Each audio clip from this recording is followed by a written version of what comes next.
शारद पूर्णचंद्र विलसत् स्मेराननं श्रीहरि तुंगे पीठवरे स्थितं परिवृतं सद्भक्तवृन्दयथा ताराभे विदुमच्यमानमुरुदा तैश्चन्दनैकौसुमैः हारये शेखर पंक्तिभिश्चरुदये शुक्लांबरां चिन्तये।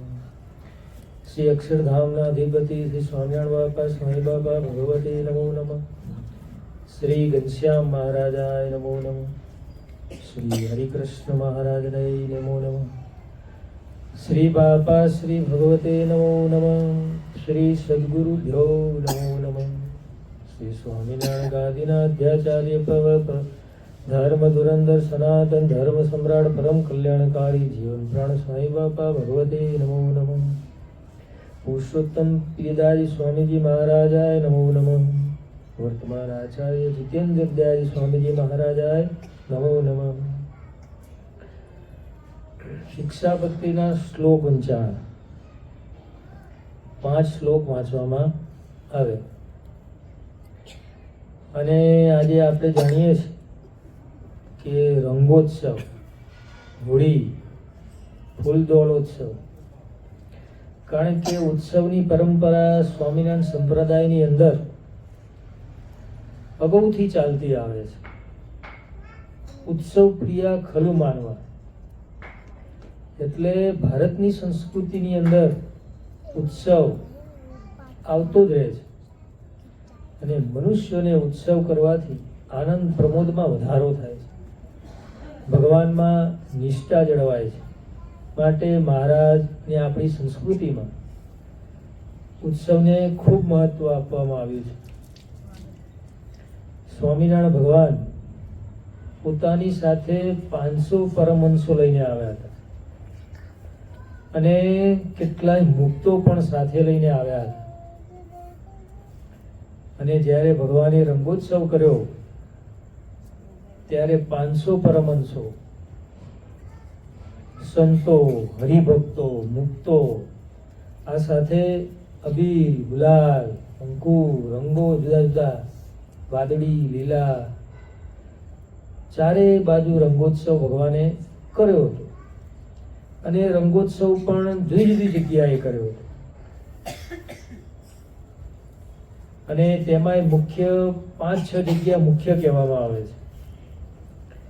તેમાં પંચાળાની અંદર ઝીણાભાઈ તેમને ત્યાં ભગવાને રંગોત્સવ કર્યો હતો, ફૂલદોલોત્સવ કર્યો હતો, હોળીનો ઉત્સવ કર્યો હતો. રંગે ચંગે સંતો ભક્તોને અબીલ, ગુલાલ, કંકુ, રંગથી, પિચકારી આ બધું ઉડાડીને ભગવાને દિવ્ય લાભ આપ્યો હતો. પંચાળાની અંદર મહારાજે જ્યારે રંગોત્સવ કર્યો ત્યારે આખા ગામની અંદર ચારે બાજુ ગુલાલ, કંકુ, રંગો જુદા જુદા ઉડતા દેખાય. અને આવી રીતે 7 દિવસ સુધી ભગવાને એ ગામની અંદર જે પણ હોય, ભક્તો હોય, બિન સત્સંગી હોય, બધાને ભગવાને 7 દિવસ સુધી જમાડ્યા હતા. જે પણ આવે એને જમાડે. અને 7 દિવસ સુધી રંગોત્સવ કર્યો એટલે મહારાજે એવી જાહેરાત કરી હતી કે ગામની અંદર જે પણ કોઈ હોય તેમને બધાને બોલાવીને જવાનું. અને જ્યારે છેલ્લો દિવસ આવ્યો ત્યારે મહારાજ કે આજે તો કોઈ બાકી રહેવું જોઈએ નહીં, ગામમાં જે પણ હોય બધાને બોલાવો. એટલે પંક્તિ પડે, મહારાજ પોતે પીરસવા પધારે. હવે મહારાજ પોતે પીરસે અને તે વખતે મહારાજે સેલણ બનાવ્યું હતું. સેલણમાં એવું હોય કે ભાત હોય ને ઉપરથી ઘી અને ખાંડ હોય એને નાખે. આવી રીતની મીઠાઈ વખતે કહેવાતી.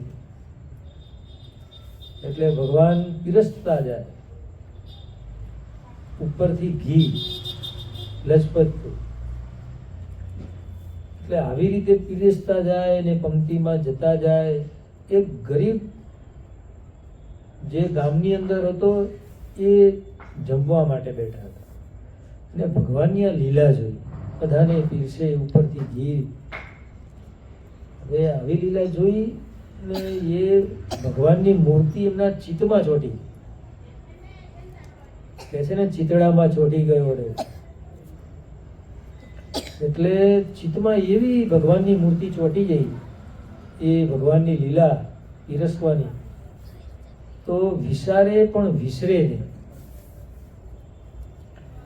હવે બન્યું એવું કે સમયનું વહન થયું અને રોજ ભગવાન એમને મૂર્તિ યાદ આવે. આવી રીતે સમય પસાર થતો ગયો અને જેમ જેમ સમય પસાર થતો ગયો છતાં પણ ભગવાનની મૂર્તિ તો એમને હંમેશા યાદ રહેતી. એમના ચિત્તમાં ચોંટી ગઈ હતી, એટલે યાદ આવ્યા કરતી કે શું મહારાજ પીરસે, શું એમના લટકા મહારાજના, શું એમનું રૂપ, શું એમનું હાસ્ય, શું એમની ચાલ. આ બધું જોઈ અને એમને ભગવાનમાં પ્રીતિ એકદમ થઈ ગઈ. અને પ્રીતિ એવી થઈ કે કોઈ રીતે વિસારે પણ વિસરે નહીં. આવી પ્રીતિ થઈ ને સમયનું વહન થતું ગયું. હવે આ તો સત્સંગી હતા નહીં. અંધકાળ આવ્યો, માદા પડ્યા. હવે માદા પડ્યા એટલે પછી બધાએ શું કહે માણસો તો ભાઈ કે તમને જે ભાવતા ભોજન આપે, જમાડે, તમારે શું ઈચ્છા છે એ પૂરી કરે, કુટુંબીઓ સંબંધીઓ, બીજું તો શું કરે.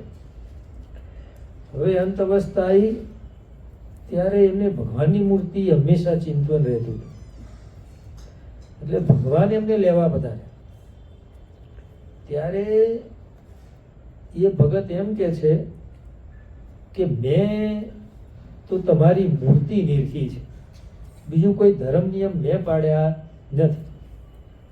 હું કોઈ ઓળખતો નથી, મેં કોઈ પૂજા પણ કરી નથી, મેં માળા પણ ફેરવી નથી.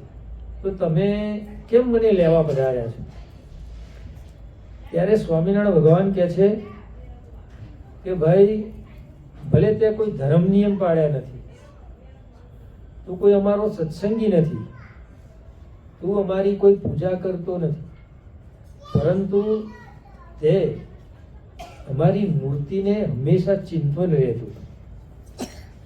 તું અમારી લીલા તમને યાદ છે કે મહારાજે સેલણ જે પીરસ્યું હતું, આવું જમણવાર મેં ક્યાંય જોયો નથી.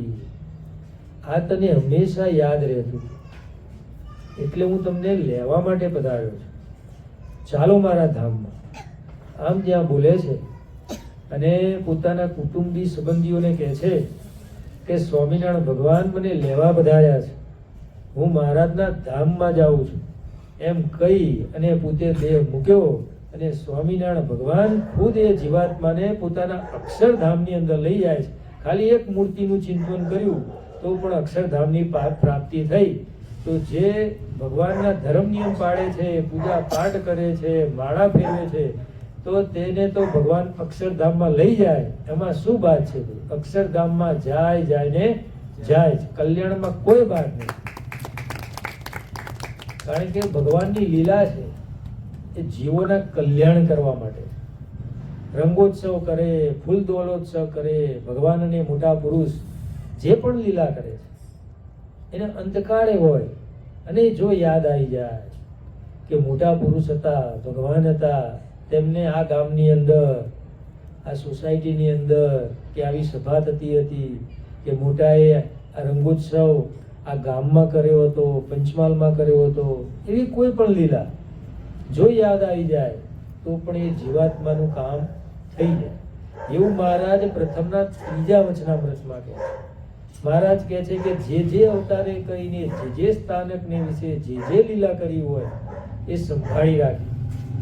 કદાચ દેહ મૂક્યા સમયે ભગવાનની મૂર્તિ યાદ ન આવે, પરંતુ જો આ લીલા યાદ આવી જાય તો પણ એ જીવાત્માનું કલ્યાણ થઈ જાય. એટલે ભગવાન અને મોટા ની લીલાઓ આવી દિવ્ય અને કલ્યાણકારી છે. અને મહારાજ તો જેમ શ્લોકમાં વાત કરી કે ભગવાનને વિશે દ્રઢ પ્રતીતિ રાખવી, પ્રીતિ કરવી, નિષ્ઠા જમાવવી. કારણ કે ભગવાનની જે મૂર્તિ છે, જેવી અક્ષરધામમાં છે તેવી ને તેવી દિવ્ય આપણે મંદિરની અંદર જે મૂર્તિ પધરાવી હોય તે પણ મૂર્તિ દિવ્ય છે અને કલ્યાણકારી. કારણ કે ભગવાન જેવું કામ કરે એવું કામ બીજા કોઈ કરી શકતા નથી. કારણ કે આપણે જાણીએ છીએ કે આ વેલ્યુ કોઈ કરે કે ન કરે, પણ ભગવાન તો એની વેલ્યુ અવશ્ય કરે છે. કારણ કે સચ્ચિદાનંદ સ્વામીએ માગ્યું ભગવાન પાસે. સચ્ચિદાનંદ સ્વામી એમ કહે છે કે ભગવાન, હું ભાખડીએ કરીને ચાલતો હોય. શું નાનો છોકરો હોય ભાખડીએ કેવી રીતે ચાલે? નીચે આમ કરતો ચાલે. તો મારા બે ઢીચણ ભાગી ગયા હોય અને હું ભાખડીએ કરીને ચાલતો જાઉં અને જ્યાં સંતો જમતા હોય, સંતો જ્યાં અવર જવર કરતા હોય એવી જગ્યાએ આવીને બેસું અને સંતો જમીને આવતા હોય કે જમવા જમતા હોય એ સંતો આગળ હું પ્રાર્થના કરું કે સંતો, મને જે પણ કંઈ વધ્યું ઘટ્યું હોય એ મને આપજો. એ પ્રસાદી હું જમું. અથવા તો જમી રહ્યા પછી જે કંઈ અઠવાડો પડ્યો હોય એ અઠવાડો હું જમું. આવી રીતે મારું જીવન વિતાવું. છતાં પણ હે ભગવાન, તમારી નિષ્ઠામાંથી મને ક્યારેય ડગમગાટ થાય નહીં, એ વરદાન મને આપો. વિચાર કરો, આવા મોટા મોટા સંતોએ, સચ્ચિદાનંદ સ્વામીએ શું માંગ્યું કે સંતોની પંક્તિ થતી હોય, સંતો જમતા હોય, એમનો અઠવાડો એટલે પ્રસાદી, એ મને આપો અને એ જમીને હું જીવું, છતાં પણ તમારો અભાવ ન આવે. આવું માંગ્યું. મુક્તાનંદ સ્વામીએ પણ એવું માંગ્યું. મુક્તાનંદ સ્વામી કહે છે કે મહારાજ, હું કીર્તન બનાવું છું, નવી નવી રચનાઓ કરું છું, પરંતુ મહારાજ, જો મને કીર્તનની અંદર તમારા ગુણગાન ના ગાઈ શકું બરાબર, તો મને લબાડ જાણજો અને મારી જીભ છે એને કાપી નાખજો, કે છરીએ કરીને.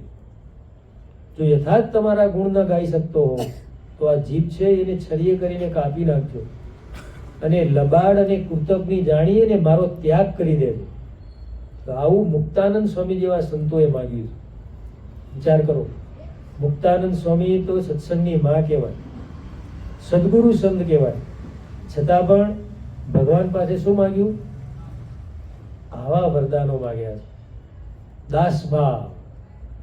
ભગવાનને સંતોને વિશે ક્યારેય પણ શું અભાવ, ઈર્ષા, દ્વેષ આવું કશું જ નહીં. દાસ, તમે કોઈ એમ કરવાનું. અને કદાચ અભાવનો સંકલ્પ પણ થાય તો પણ અગાઉથી માફી માંગી. વિચાર કરો, આવી નિષ્ઠા માંગી. એટલે આવા નન પંક્તિના જે સંતો છે એમને પણ શું કીધું છે? પૂજા તો એક જ રાખવાની હોય, જુદી જુદી પૂજા રખાય નહીં. શાસ્ત્રો તો એક જ વાંચવાના. શું? જુદા જુદા શાસ્ત્રોનું વાંચન થાય નહીં. તિલક ચાંદલો તો એક જ પ્રકારનો હોવો જોઈએ, જુદો જુદો હોવો જોઈએ નહીં. શું? શાસ્ત્રોની અંદર મહારાજ અને મોટા આ પ્રકારનું વિધાન કરે છે. કારણ કે નિષ્ઠા ભગવાનને વિશે ન હોય તો પછી શું થાય? પેલા દોરા, ધાગા, ભુવા, ભરાડી, જાત જાતના બધા ઠગ ફરતા હોય, હવે એની વિશે નિષ્ઠા જામી જાય તો શું થાય? જે આપણું કામ થતું હોય એ થાય નહીં. થાય એક ભગવાનમાં નિષ્ઠા, તો જ એનું કામ થાય, નહીં તો થાય નહીં.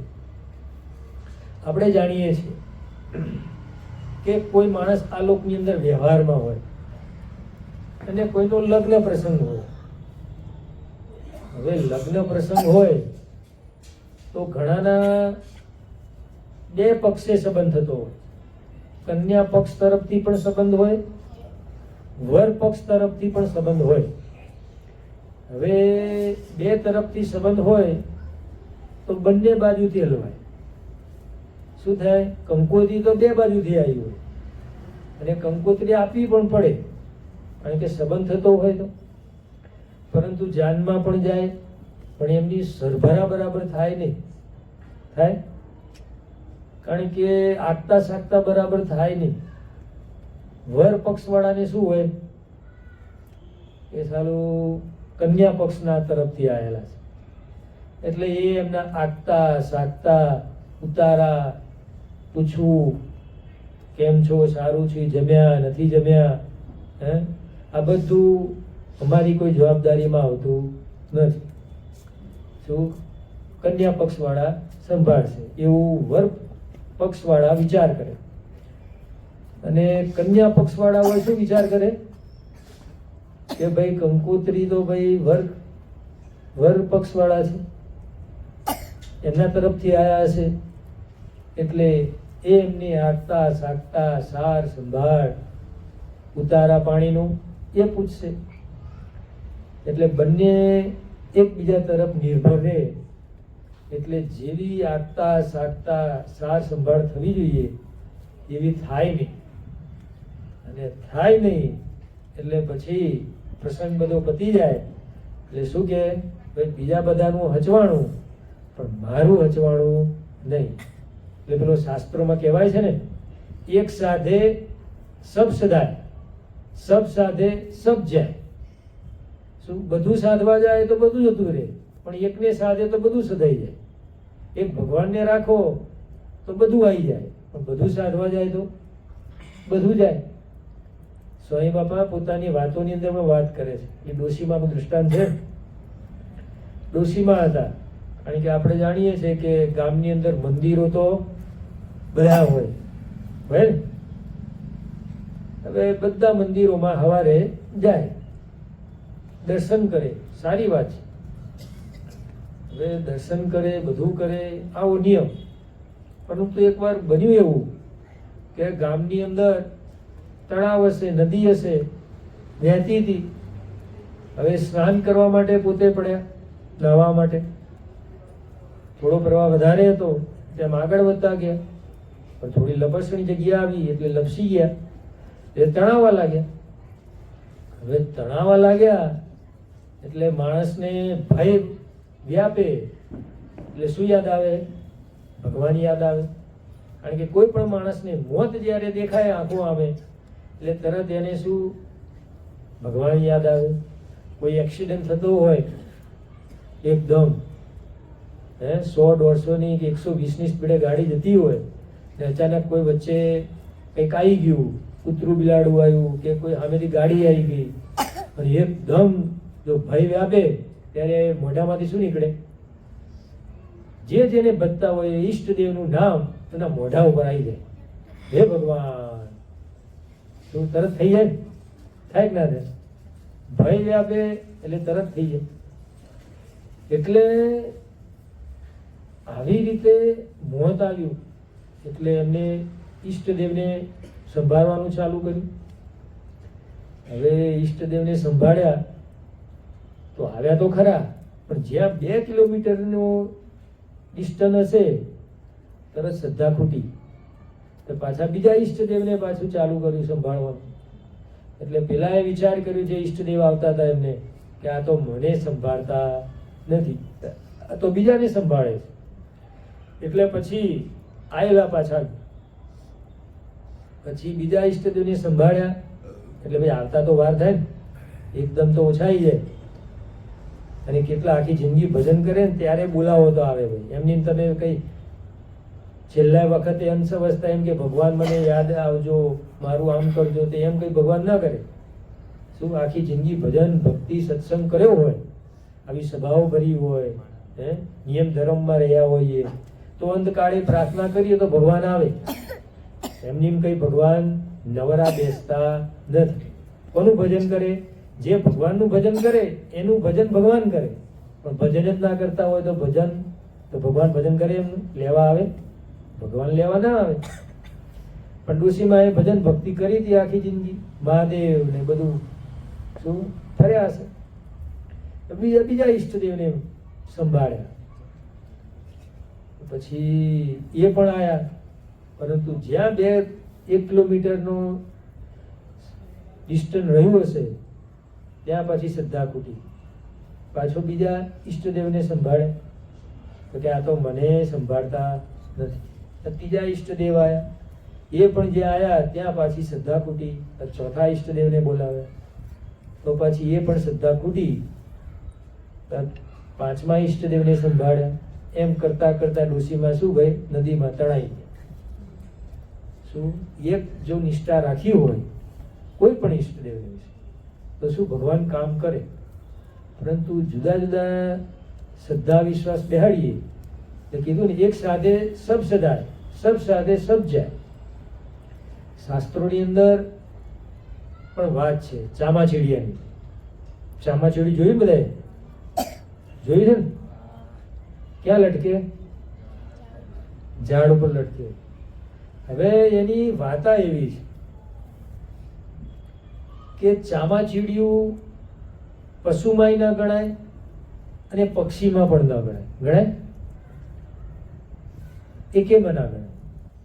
કારણ કે એકવાર એવું થયું કે પશુઓ અને પક્ષીઓ વચ્ચે લડાઈ થઈ.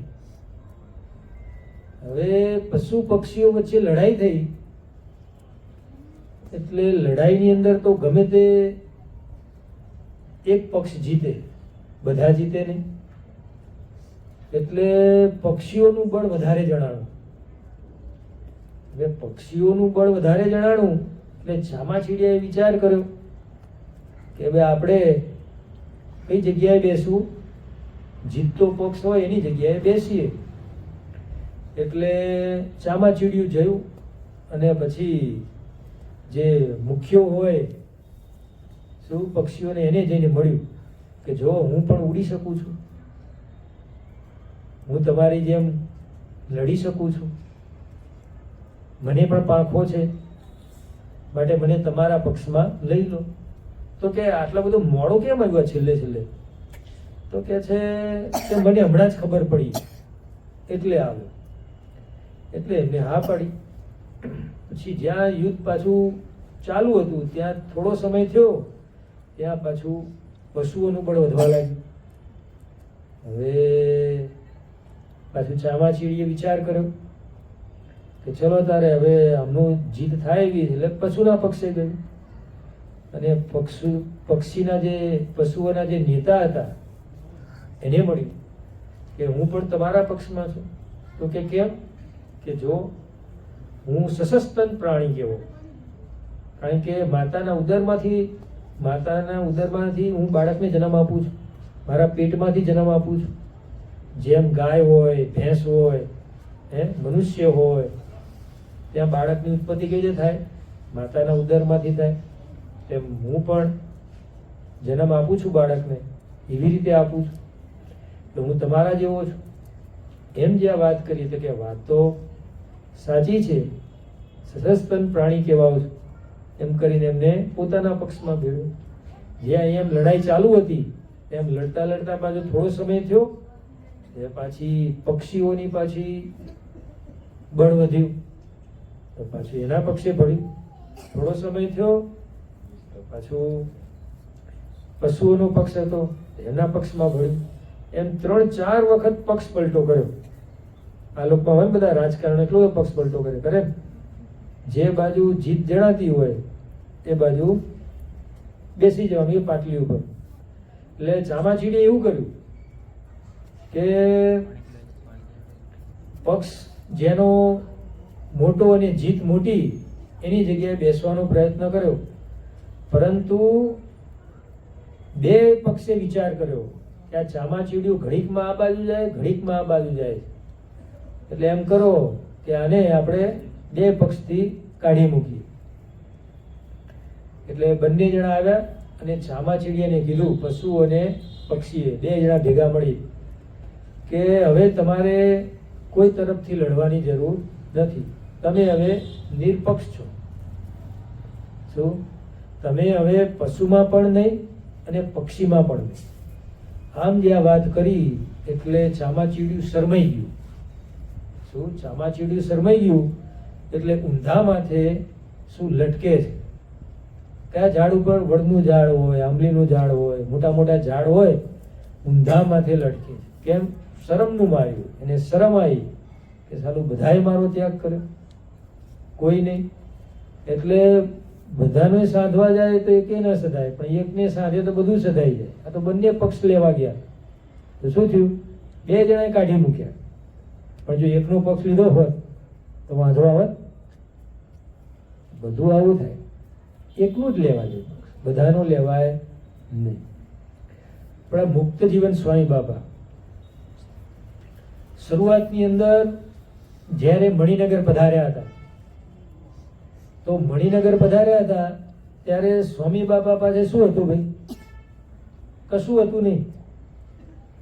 કેરોસીનના ડબ્બા હતા 2 અને 3 રૂમો હતા. એનાથી વધારે બીજું કંઈ હતું નહીં. હવે આટલી એમની મિલકત હતી. હવે વિચાર કરો, 10-15 વર્ષ પછી હવે એ સ્વામી બાપાની સુવર્ણ તુલા થાય અને બીજા 10 વર્ષ પછી પાછા મુક્ત જીવન સ્વામી બાપાની પ્લેટિનમ તુલા થાય. વિચાર કરો તો આટલી બધી વિકાસ થયો કેવી રીતે? એનું મુખ્ય કારણ શું? ભગવાનમાં નિષ્ઠા. એક નિષ્ઠા જો જમાઈ રાખી તો આટલો બધો વિકાસ થયો. તમને કોઈ જણાવો હોય કોઈ વ્યક્તિ બહુ આમ હોશિયાર અને બહુ કાબિલ જણાતો હોય, હવે એને એમ કહેવામાં આવે કે ભાઈ તને 2 કેરોસીનના ડબ્બા આપી દઈએ અને 3 રૂમો આપી દઈએ અને તું આટલો વિકાસ કરી બતાવ. કરી બતાવે ભાઈ? થાય પ્લેટિનમ તુલા, સુવર્ણ તુલા થાય? એ તો સ્વામિનારાયણ ભગવાન જેના દ્વારા કામ કરતા હોય, શું એ સ્વામિનારાયણ ભગવાન મુક્ત જીવન સ્વામી બાબા દ્વારા કામ કરતા હોય તો જ આ કાર્ય શક્ય છે. સ્વયં સ્વામિનારાયણ ભગવાન એ સ્વામી બાબા દ્વારા કામ કરતા માટે કામ કરે. બાકી આવું કાર્ય થવું અસંભવ છે. ભગવાન અને મોટા પુરુષ ની ક્રિયાના કરનારા કોણ હોય? સત્પુરુષની ક્રિયાના કરનારા ભગવાન હોય તો જ આવું અશક્ય કામ એ શક્ય બની શકે છે. બાકી થઈ શકે નહીં. નહીં તો આ લોકની અંદર તમે જુઓ તો શું હોય? કોઈ પણ માણસ, કોઈ પણ વ્યક્તિ તમે બહુ બહુ કમાવો તો કેટલું કમાઈ શકો? 2 ટંકના રોટલા ભેગા થાવ, પરંતુ 10-15 માળની બિલ્ડિંગ બનાવી હોય, મોટો ભવ્યાતિ ભવ્ય બંગલો બનાવવો હોય તો બનાવી શકો? એ તો શેનાથી બને? ભગવાનની કૃપાથી બને. શું? ભગવાનની કૃપા હોય તો 10-12 માળની બિલ્ડિંગ એ બનાવી શકો અને મોટા મોટા ભવ્યાતિ ભવ્ય બંગલા પણ બનાવી શકો. અને ભગવાનની કૃપા ના હોય ને તો 2 ટંકના રોટલા ભેગા જ થાય. એનાથી વિશેષ તમે બીજું કંઈ કરી શકો નહીં. શાસ્ત્રોની અંદર અને સ્વામી બાપા પોતાની વાતોમાં વાત કરે છે કે તમે આ લોકની અંદર પણ દેખવામાં આવે છે કે તમે એક જગ્યાએ ખોદો તો ખોદતા ખોદતા ખોદતા 200 ફૂટે 100 ફૂટે શું તમને પાણી મળે? મળે કે ના મળે? કૂવો કરી શકો, પરંતુ તમે 5% આ બાજુ શું 5 ફૂટ અહીં ખોદો, 5 ફૂટ બીજી જગ્યાએ ખોદો, 10 ફૂટ બીજી જગ્યાએ ખોદો, 20 ફૂટ બીજી જગ્યાએ ખોદો તો શું થાય? જુદી જુદી જગ્યાએ ખોદવામાં આવે તો શું પાણી મળે? એ તો એક જ જગ્યાએ તમે એક ધાર્યું ખોદે રાખો તો ત્યાં પાણી મળે, પણ જુદી જુદી જગ્યાએ ખોદવામાં આવે તો મળે પાણી? મળે? ના મળે. તેમ સતત એક જ વસ્તુ ઉપર તમે નિગાહ રાખી અને જો કાર્ય કરવામાં આવે નિષ્ઠા જમાય તો કાર્ય સિદ્ધ થાય, બાકી કાર્ય સિદ્ધ થાય નહીં તો ઘણા માણસ જુદા જુદા પ્રકારના હોય હો. ઢોલક હોય, ઢોલક કેટલી વખત એટલે બે જગ્યાએથી વાગે ભાઈ, ઢોલક બીજી વધારે જગ્યાએથી ન વાગે ને, બે જગ્યાએથી વાગે, અવાજ જ નીકળે. પણ ઘણા મનુષ્ય એવા હોય ઢોલક જેવા, ઢોલકથી પણ વિશેષ બધી બાજુ વાગે ભાઈ. તમે જેટલી બાજુ વગાડવા માંગો ને એટલી બધી બાજુ વગાડે, બધી રીતનું બોલે, આમે બોલે તેમે બોલે, બધી રીતે બોલે. એટલે ઢોલક હોય, ઢોલકથી પણ વિશેષ બધી બાજુ વગાડાય અને ચાલે આવા માણસો. એટલે ભગવાન કહે છે કે એકમાં જમાઈ રાખવાની નિષ્ઠા. બાકી આવી રીતે જુદી જુદી જગ્યાએ ઢોલક વગાડો, થાય કામ? કામ ના થાય. અને આ લોકમાં પણ દેખાય છે, સિંહ કે સિંહણ હોય, જોઈ સિંહ સિંહણ એ તો ઝૂમાં ગયા હોય તો દેખાય ભાઈ, કા પછી સફારી આફ્રિકાની હોય કે કોઈ મોટા જંગલમાં ગયા હોય, ગીરના એવા જંગલમાં જાઓ તો કંઈક નેચર કુદરતી રીતે જોવા મળ્યા હોય સિંહ. તો સિંહ હોય, સિંહણ હોય, એના નવા નવા છોકરા હોય, બરાબર, જણ્યા હોય, બોર્ન થયા હોય, તો એ બોર્ન થયેલા હોય એની આજુબાજુ રમતા હોય.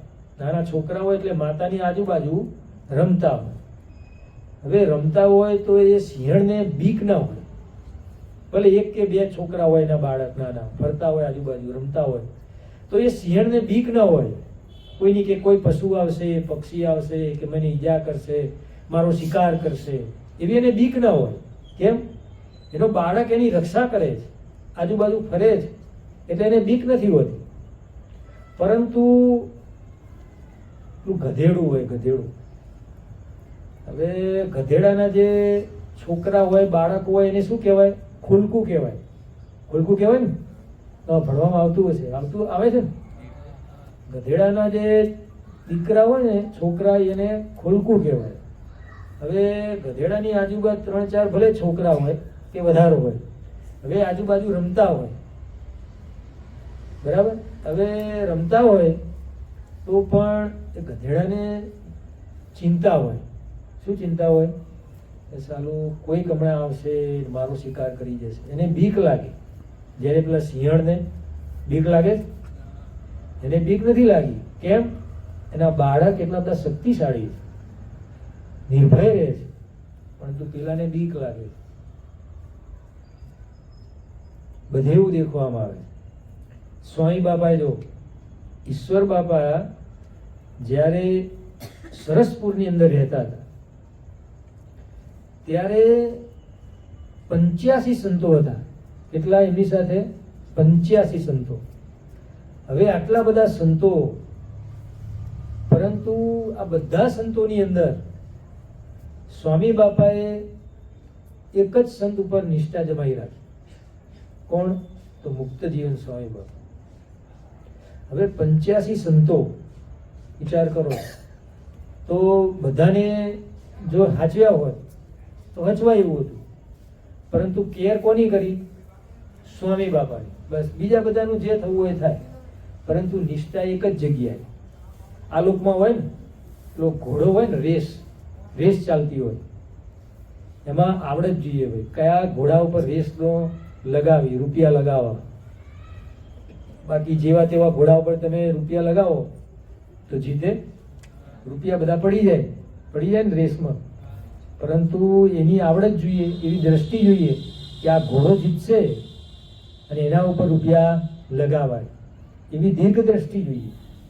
તો ઈશ્વર બાપામાં આવી દીર્ઘ દ્રષ્ટિ હતી ભાઈ. 85 બધા હતા, પણ કોઈની કેર ન કરી. કેર કરી એક મુક્ત જીવન સ્વામી બાપા.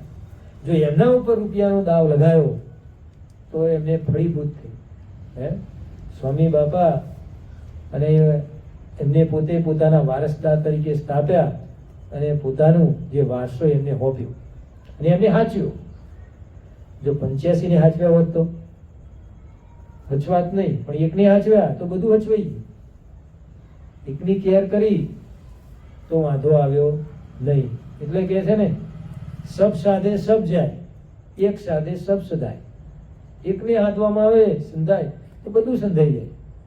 બધાની પાછળ સાંધવવા જાઓ તો સંધાય નહીં. અને સ્મૃતિ અંકની અંદર પણ વાત આવે છે કે મધુરભાઈ હતા, પોતે બહુ જ્ઞાની હતા અને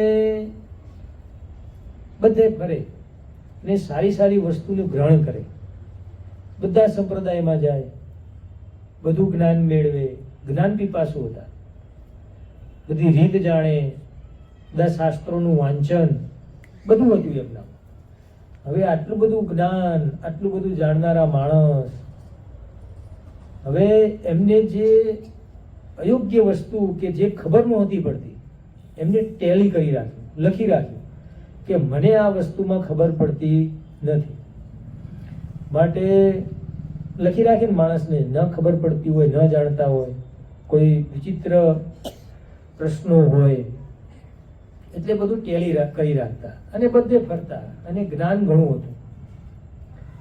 હવે એમને વિચાર કર્યો કે મેં આ જે પ્રશ્નો લખ્યા છે મને ખબર પડતી નથી, પરંતુ જે સંત મહાત્મા આ પ્રશ્નનો જવાબ આપે મારે એમના શરણમાં જવું, એમનો આશરો સ્વીકારવો, એવું એમને નક્કી કર્યું. એટલે એવામાં તેઓ ફરતા હતા. ત્યાં એકવાર સરસપુર ગયા. સરસપુરે સાંજનો સમય હતો. હવે સાંજના સમયની અંદર આપણે બધા જાણીએ છીએ તે પ્રમાણે કે શું થાય, કીર્તન ભક્તિ ચાલુ હોય, મંદિરમાં શું હોય ભાઈ, કીર્તન ભક્તિ ચાલુ હોય, કથા વાર્તા થાય, ચેષ્ટા થાય. ચેષ્ટા થાય અને પછી કે હું સ્વામીને પ્રશ્ન કરું. એટલે ઈશ્વર બાપા કીર્તન ભક્તિ થઈ રહી એટલે કથા કરતા હતા. એટલે એમને આવી રીતનો વિચાર કર્યો કે છેલ્લે હું બધા મારા પ્રશ્નો છે એનું સમાધાન સ્વામીને પૂછીશ એટલે કરશે. આવું વિચારી એને સભામાં બેસે છે, કથા વાર્તા સાંભળે છે.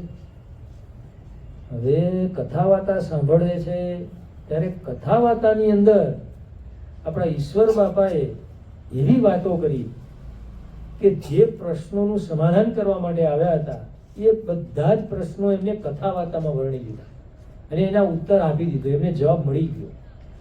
હવે કથામાં બેઠા હતા બધો જવાબ મળી ગયો એટલે એ બેઠા બેઠા વિચાર કરે છે કે હું તો પ્રશ્ન પૂછવા ગયો નથી. કોઈ માણસ પ્રશ્ન પૂછે અને જવાબ આપે એ તો બરાબર છે, પણ આ તો હું પ્રશ્ન પણ પૂછ્યો નથી અને બધા જવાબ એમને યથાયોગ્ય બરાબર આપી દીધા છે. એટલે કોઈ મોટા પુરુષ લાગે છે. આમ જે આ વાત નક્કી કરે છે પછી કથા વાર્તા ચેષ્ટા બોલાઈ જાય છે. પછી ઈશ્વર બાપા પાસે આવે છે અને એમના ચરણોમાં પડી જાય છે. કે છે હું બધે ફર્યો છું, બધા સંપ્રદાયની રીતભાત જાણું છું અને મને જે પ્રશ્નો વણ ઉકેલ્યા હતા એ પ્રશ્નોનું સમાધાન કરવા માટે આવ્યો હતો, પરંતુ તમે કથા વાર્તાની અંદર બધા જ પ્રશ્નોનો ઉત્તર મને આપી દીધો છે.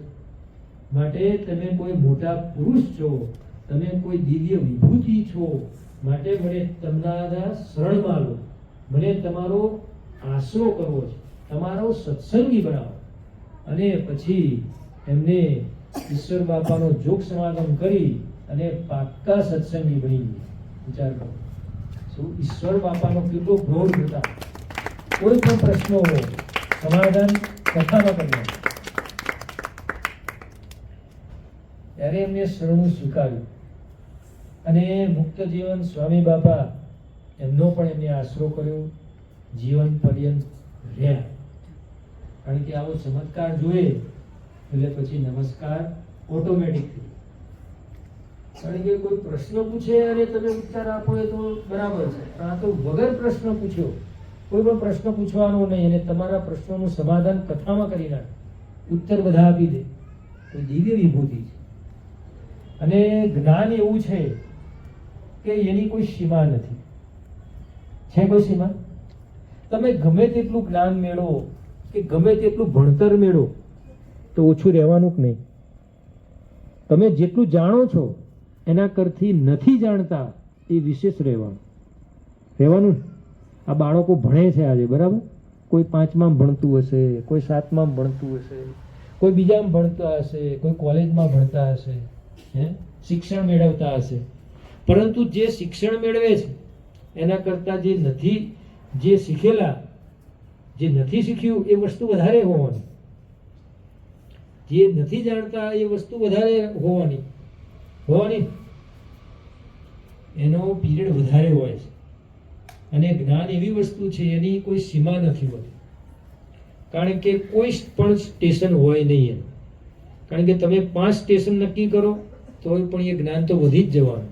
તમે 10 સ્ટેશન નક્કી કરો, 50 સ્ટેશન નક્કી કરો, 100 સ્ટેશન નક્કી કરો અને આટલા સુધી હું મુકામ સુધી પહોંચી ગયો એટલે હું પરિપૂર્ણ થઈ ગયો, એવું જ્ઞાનમાં હોતું નથી. ગમે તેટલું મેળવો છતાં અધૂરું જ રહે છે, ક્યારેય પૂર્ણ થતું નથી.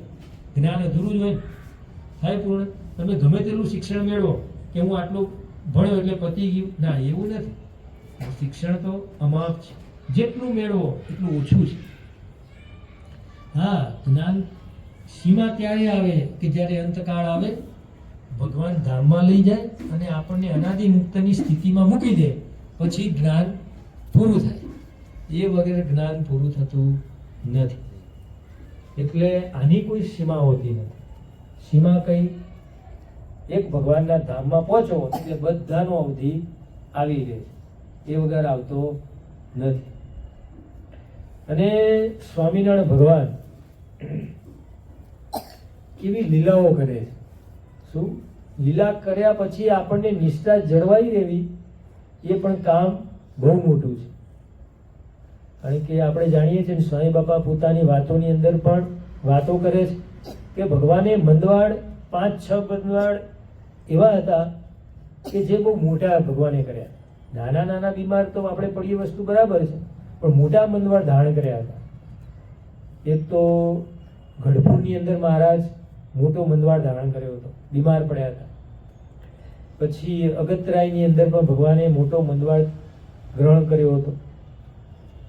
પછી ભગવાને જ્યારે નંદનાણ દેવ પધરાયા કાલુપુરની અંદર, અને પછી ભગવાને રસ્તામાં ચાલતા ચાલતા ગણેશ ધોળકાની અંદર પણ ભગવાને મંદવાડ મોટો ગ્રહણ કર્યો હતો. એટલે આવી રીતે 5-7 એવા મોટા મંદવાડ છે.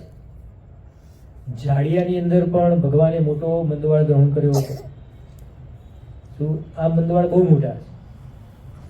ભગવાન આંખ પણ ઉઘાડે નહીં, કઈ જમે પણ નહીં, આવો મંદવાડ. તો વિચાર કરો, ભગવાન એમ કે હું તમારા ઘેર આવી અને મંદવાડ ગ્રહણ કરીશ તો કોઈ રાખો ભાઈ? કોઈ રહેવા દો કે ના ના અમારા ઘેર આવો મંદવાડ નહીં? શું એવું જ હોય ને બધાને? તમારા ગામમાં આવે, તમારી સિટીમાં આવે અને ભગવાન કહે કે સિટીમાં આવીને હું મંદવાડ ગ્રહણ કરીશ તો કોઈ તૈયાર થાય ભગત? કોઈ તૈયાર ના થાય. એટલે ભગવાન ફરતા ફરતા ઝાડિયા ગામે પધાર્યા અને ત્યાં મંદવાડ ગ્રહણ કર્યો. ભાઈ મંદવાડ ગ્રહણ કર્યો, એવો મંદવાડ ગ્રહણ કર્યો ભગવાને, કઈ બોલે નહીં, આંખો મીચી દે, કઈ જમે નહીં, આવો મંદવાડ ગ્રહણ કર્યો. મંદવાડ એટલો બધો કર્યો એટલે સેવકો હોય એને ચિંતા થાય કે ભગવાન શું લીલાધારી છે, કઈ જમતા નથી, કઈ ધારણ કરતા નથી, શું કરવું? એટલે સ્વાભાવિક છે કે જે ઇતર વર્ગનો મનુષ્ય હોય એને ચિંતા, લીલા જોઈ અને થોડું. ભગવાને જ્યાં આંખો ખુલી એટલે ભગવાન કે અમારે પોક જમવો છે ઘઉંનો. શું બાળકોને ખબર નહીં હોય, ગામડાના માણસો એને ખબર હોય પોક જમવો છે કે લીલો આવે. ત્યારે ભગુજીને આવી વાત કરી કે મારે બીજું કંઈ જમવું નથી, કંઈ જમવાની ઈચ્છા નથી, પણ આ પોક હોય તો મારે જમવો છે. ત્યારે ભગુજી કહે છે કે ઋતુ નથી અને હું પોક ક્યાંથી લાવું? આમ જે આ વાત કરી ત્યારે મહારાજે થોડો ગુસ્સો બતાવ્યો. મહારાજ કહે છે કે આ જોન ખેતરો ગામમાં કેટલા બધા છે, 1000 ટન આ બધા ઘઉંના પાક લે છે અને તને 1 શેર 2 શેર જેટલો પોક મળતો નથી? આમ કઈ મહારાજ જેમ તેમ બોલવા લાગ્યા. હવે આવું બોલો તો કોઈને સંશય થાય ને, નવો નવો સત્સંગી હોય, નવો નવો સત્સંગ હોય તો આવી લીલા જુએ તો શું થાય? ઓહો, ભગવાન આવું કે છે. પણ આવા સમયે પણ જો નિષ્ઠા જમાવી રાખે એ ભક્ત સાચો. શું? એકમાં નિષ્ઠા, ગમે તેવી લીલા કરે પણ જે પણ કંઈ સારું નશું કરે છે એ ભગવાન આપણા માટે સારું જ કરતા હશે. આવી નિષ્ઠા હોય તો વાંધો આવે નહીં. પછી ભગવાને પાછી આંખ મીચી દીધી. હવે જ્યાં થોડો સમય થયો 2-3 કલાક, ત્યાં પાછી આંખ ખુલી. એટલે પ્રભુજી, મૂળજી, બ્રહ્મચારી આ બધા સેવકો હતા. એટલે સેવકોએ પ્રાર્થના કરી કે મહારાજ, 1-2 દિવસથી તમે કંઈ અંગીકાર કર્યું નથી તો બોલો શું જમવું છે? મહારાજે લીલાધારી કરી. મહારાજ કહે છે અમારે જલેબી જમવી છે. હવે ગામમાં જલેબી મળે ભાઈ? સિટી હોય તો કદાચ જલેબી જેવું કંઈક મળે, અને અત્યારે ગામડામાં જલેબી નહીં મળતી. તો એ આજથી 250 વર્ષ પહેલા ગામડામાં જલેબી ક્યાંથી લાવી? મળે જલેબી? ના મળે. ત્યારે ભગુજી કહે છે કે મહારાજ, હવે જલેબી આ ગામમાં હું ક્યાંથી લાવું કે? ત્યાં પછી મહારાજે પાછું બીજી લીલા ધારણ કરી.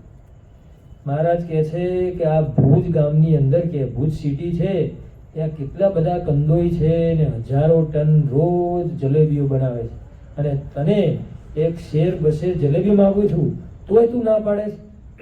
જ્યાં આવી વાત કરી અને પાછું ભગવાને લીલા આવી ગઈ તો સંશય થાય ને ભાઈ? થાય કે ના થાય? તારું ભગવાન આવું કે છે, આમ કેમ લીલા કરે છે? અને ભગવાન અને મોટા ગુસ્સો કરતા હોય ને એ જીવના કલ્યાણ માટે. અને જ્યારે પણ કંઈક કહે ત્યારે શું, 2 હાથ ને ત્રીજું મસ્તક, એનાથી આગળ બીજી કોઈ વાત કરવાની નહીં, તો વાંધો આવે નહીં. તો ભગવજી શું કર્યું? ભગવાન આગળ 2 હાથ જોડી રાખ્યા, કંઈ પણ બોલ્યા નહીં. પછી ભગવાને પાછું લીલા કરી. ભગવાન કહે છે કે અમારે સ્નાન કરવું છે. હવે કે સ્નાન કરવું છે તો ભગુજી કહે છે કે સ્નાન કરાવીએ, પણ મહારાજ કહે છે કે અમારે ગંગામાંથી પાણી લઈ આવો. હવે ગંગા કેટલી છેટી, બોલો વિચાર કરો. હે, હમણાં કુંભ મેળો ગયો તમારો, બરાબર? હવે આટલા દૂર, હવે ત્યાંથી આવતા આવતા કેટલા દાડા થાય? 28-30 કલાક થાય ભાઈ, થાય કે ના થાય? એટલે દૂરથી ગંગા લાવીને ભગવાનને પાછું સ્નાન કરાવવાનું. બોલો કેટલી શ્રદ્ધા રહે ભાઈ? તમારી કોઈની શ્રદ્ધા ના રહે. પરંતુ ભગતો જે બતાવતા જાડિયા ગામના, એ થોડા શું પ્રીતિવાળા અને થોડા જ્ઞાની હતા. એટલે એમને કીધું કે જે અખલિત પ્રવાહ વહેતો હોય એ બધાને ગંગા કહેવાય. ગંગા કહેવાય ને, આલોકની અંદર ગંગા જે શિવજીના મસ્તક ઉપરથી નીકળી, બરાબર, નીચે આવી પૃથ્વી પર. હવે પૃથ્વી પર ગંગાજી પધાર્યા. હવે ગંગાજી પધાર્યા એટલે એ પ્રવાહ છે જો અખલિત પ્રવાહ છે.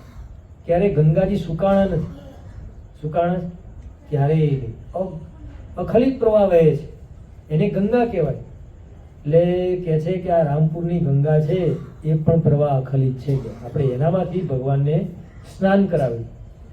પછી ભગવાનને એવો નિયમ કર્યો કે ગામના બધા માણસો શું ડોલો લઈને પાણી ભરવા જાય અને લાઈનસર ભગવાનનું સ્નાન કરાવવાનું, જેથી શું ઊભા રહેવાનો સમય મળે નહીં. એક પાણી સ્નાન થાય પછી તરત બીજું ડોલ, ત્રીજી ડોલ.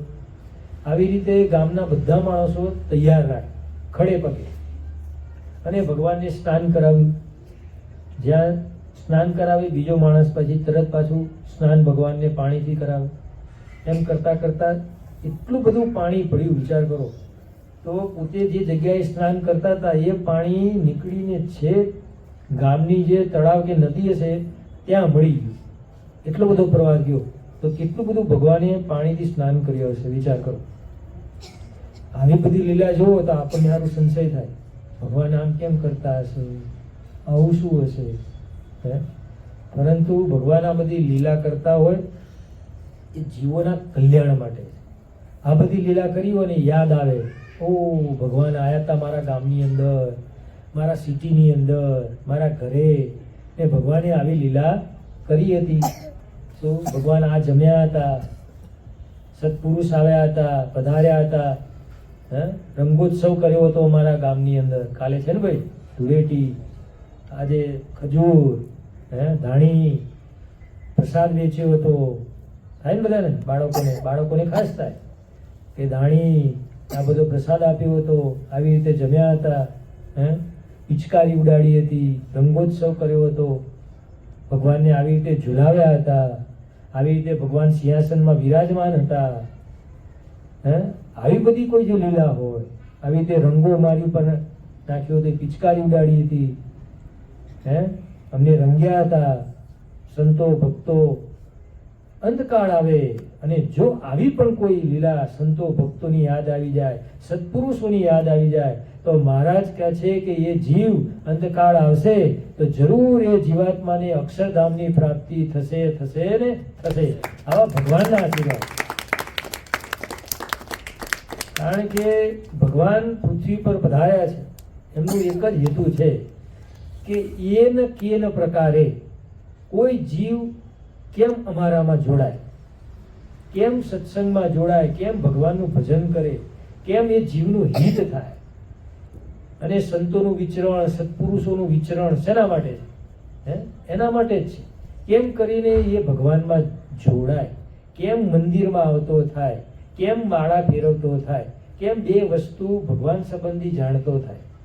એમનો હેતુ આ જ હોય છે. બીજો શું હેતુ હોય છે? કોઈ બીજો હેતુ? બીજો કોઈ હેતુ નથી.